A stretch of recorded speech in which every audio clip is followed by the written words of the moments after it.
Hello दोस्तों, आज देख लेते हैं हुमायूं के बारे में। हुमायूं यह चार भाई था। बाबर का बेटा था हुमायूं। यह चार भाई था, हुमायूं, कामरान, अस्करी और हिंदाल।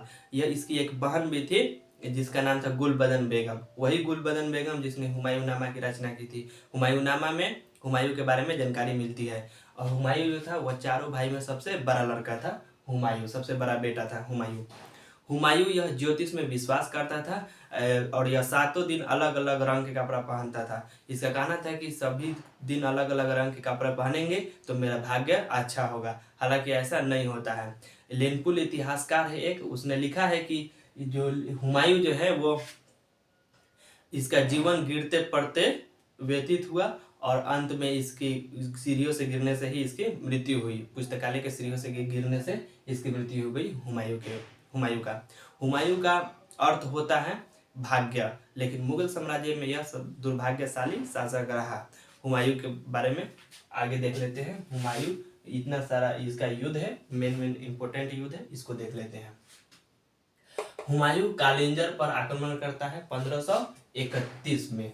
1531 में इस समय यहाँ का जो शासक था वो प्रताप रुद्र देव था। प्रताप रुद्र देव वही प्रताप रुद्र देव जो अफगान में जो लोदी था, वो जो बाबर से लड़ाई किया था, युद्ध किया था, घाघरा के युद्ध, उसका अफगान से बहुत अच्छा संबंध था प्रताप रुद्र देव का। और प्रताप रुद्र देव जो था वो हुमायूं का इंतजार ही कर रहा था कि वो आए।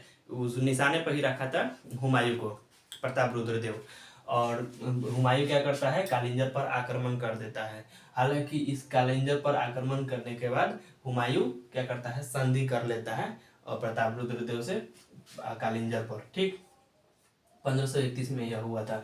इसके बाद दौहड़िया का युद्ध, इसे हम देवरा के युद्ध के नाम से भी जानते हैं, यह 1532 में हुआ था। दौहड़िया के युद्ध में मोहम्मद जो लोदी था वो विकास अपना साम्राज्य धीरे धीरे बढ़ा रहा था और यह हुमायूं से देखा नहीं गया और इस पर आक्रमण कर देता है। दौहड़िया का देवरा एक जगह है दौहड़िया, उसी पर आक्रमण कर देता है और उसे हम देवरा के युद्ध के नाम से भी जानते हैं। इसमें महमूद जो लोदी था इसका सपोर्ट करने आता है शेर खां। वही शेर खां जिसे हम शेर शाह सूरी के नाम से भी जानते थे। शेर शाह सूरी आगे चैप्टर है, उसमें हम लोग देखेंगे शेर शाह सूरी के बारे में। ऐसा कहा जाता है कि जो शेर खां था वो शेर से लड़ गया था और जिसके वजह से शेर से लड़ गया था, जिसके वजह से हम इसे शेर शाह सूरी के नाम से भी जानते हैं शेर खां को। इसका अलग एक टॉपिक है, उसको देखेंगे बाद में। तो दौहड़िया का युद्ध समझ में आ गया, 1532 में हुआ था। इसके बाद देख लेते हैं चुनारगढ़। चुनारगढ़ जो था, यह चुनारगढ़, जब यह चुनारगढ़ में हुमायूं आता है, इससे पहले शेर खां आ जाता है चुनारगढ़ में और आके पहले से रहता है चुनारगढ़ में ही। और चुनारगढ़ में आके पहले से ही रहता है। और जब तक हुमायूं चुनारगढ़ के किला को घेर लेता है चारों तरफ से, हालांकि दोनों युद्ध करता नहीं है और अंत में यह भी संधि कर लेता है। हुमायूं चुनारगढ़ के किला में भी क्या कर लेता है, संधि कर लेता है।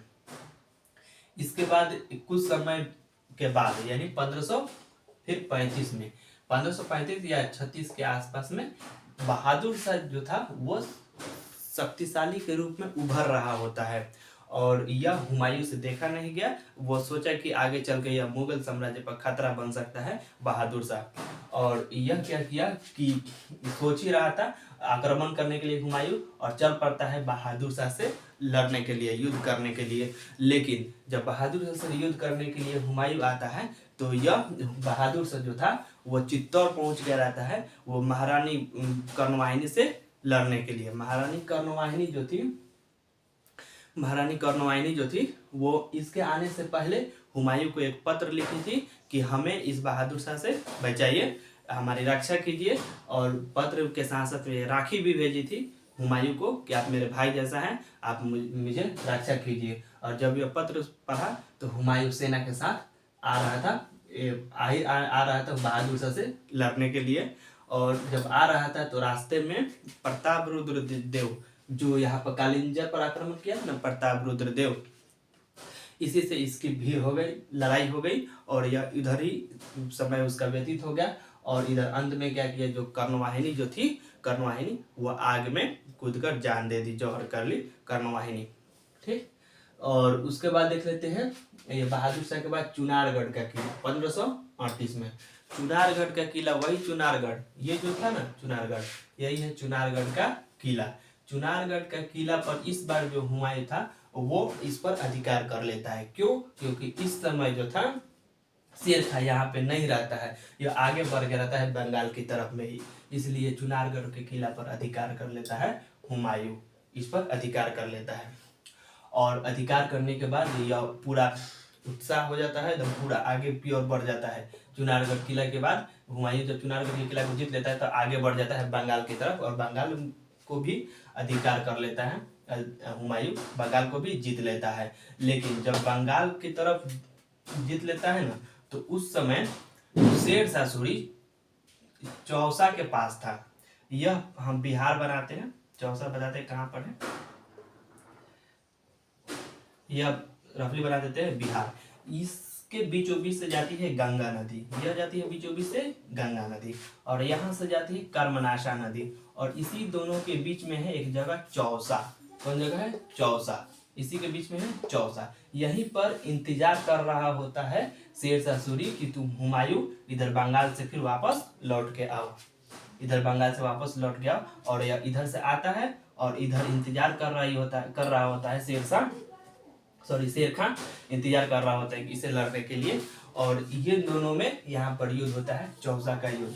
चौसा के युद्ध यहाँ पर जब युद्ध होता है तो इस समय बाढ़ का समय होता है, और शेर खां को पता था कि बाढ़ में कैसे इसको, हुमायूं को तो बाढ़ के बारे में पता नहीं था, और यह क्या किया कि बाढ़ में इसको घेर लिया। शेर खां जो था वो हुमायूं को बाढ़ में घेर लिया, और हुमायूं जब भागा तो इसी गंगा नदी में जाकर कूद गया, घोड़ा के साथ ही इसी गंगा नदी में कूद जाता है। और कूदने के बाद यहाँ पे एक नाविक जो था उसका नाम था निजाम, यह इसका जान बचाता है हुमायूं का। निजाम जो था वो हुमायूं का जान बचाता है, और फिर आगे दिल्ली की तरफ रवाना होता है हुमायूं। जब यह दिल्ली की तरफ रवाना होता है तो जो कन्नौज जो एरिया है ना, कन्नौज बिलग्राम के पास जब पहुंचता है तो पीछे से पीछा करता है इसका शेर खां, और कन्नौज बिलग्राम के पास घेर लेता है। शेर खां जो था वो कन्नौज या बिलग्राम के क्षेत्र में ये हुमायूं को घेर लेता है 1540 ईस्वी में, और यहाँ पे घेर लेता है। उसके बाद फिर इन दोनों के बीच युद्ध होता है, कन्नौज या बिलग्राम का युद्ध होता है। इसके बाद शेर खां इसको भगा देता है भारत के बाहर। इसके बाद चला जाता है हुमायूं भारत के बाहर चला जाता है, और 15 साल बाद वापस आता है। इसको अगर हम समय देखेंगे तो यह जो हुमायूं जो था वो 1530 से 1540 तक शासन करता है। यहाँ पर 1540 देख लेते हैं, और उसके बाद फिर 1555 से 1556 तक शासन करता है। इन दोनों के बीच में जो 15 साल गैप है, इसी में शेर खां जो था वह शासन करता है भारत पर। और ये 1555-56 एक ही साल करता है, क्योंकि अगले साल इसकी मृत्यु हो जाती है, या सीढ़ी से गिरने से इसकी मृत्यु हो जाती है। जब हुमायूं भारत में वापस आता है तो उस समय शेर खां का मृत्यु हो चुका रहता है। ठीक है, मृत्यु हो चुका रहता है। यह हम देखे आज हुमायूं के बारे में। अगले वीडियो में देखेंगे हम लोग शेर खां के बारे में, और उसके बाद अकबर के बारे में। ओके, धन्यवाद।